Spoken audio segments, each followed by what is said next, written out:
పెద్దపల్లి జిల్లాలో భూమి ఒక్కసారిగా కంపించింది. దీంతో ప్రజలు భయాందోళనకు గురై ఇళ్లలోంచి బయటకు వచ్చారు.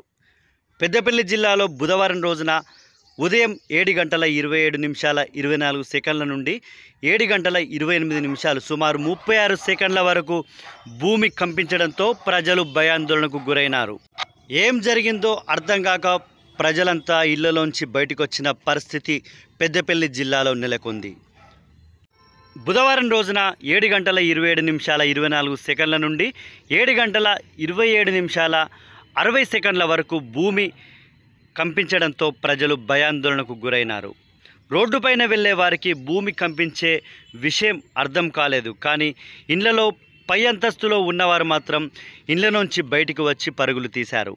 పెద్దపల్లి జిల్లా కేంద్రంలోని పలు కాలనీల్లో కంపించినట్లుగా ప్రజలు పేర్కొంటున్నారు. చుట్టుపక్కల గ్రామాలైన అప్పన్నపేట, పెద్ద కలవల, చందపల్లి, పాలితం, రాఘవాపూర్, రంగాపూర్, సబ్బితం, భోజనపేట ఇతర గ్రామాల్లో భూమి కంపించినట్లుగా ప్రజలు పేర్కొంటున్నారు. బుధవారం రోజున సరిగ్గా ఉదయం 7:27 నుండి 7:27 వరకు భూమి ఒక రకమైన శబ్దం వస్తూ కంపించిందంటూ ప్రజలు పేర్కొంటున్నారు. దీంతో భయాందోళనకు గురై ఇళ్లలోంచి బయటికి వచ్చినట్లుగా ప్రజలు పేర్కొంటున్నారు. మీ పేరు చెప్పి వాడ పేరు చెప్పి. నా పేరు వెంకటమ్మ, పెద్దపల్లి భూమినగర్.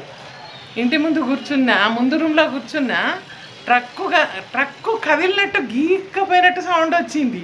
అరే ఏమవుతుంది, పైన ఏమన్నా అవుతుందా, వాటర్ ట్యాంక్లో నీళ్ళు వేసినా మరి కరెంట్ ఏమన్నా అవుతుందా అని సౌండ్ వచ్చి పైకి చూస్తుంటే క్యాలెండర్లు అన్నీ కదులుతున్నాయి. సౌండ్ వచ్చింది, ఇంకేం లేదని 2 సెకండ్లు ఆగేసరికి అందరు బయటకు వచ్చి కదిలింది అని అంటున్నారు. అందరు బయటకు వచ్చిండ్రు. పైన ఉన్న వాళ్ళకి ఎక్కువ తెలిసింది.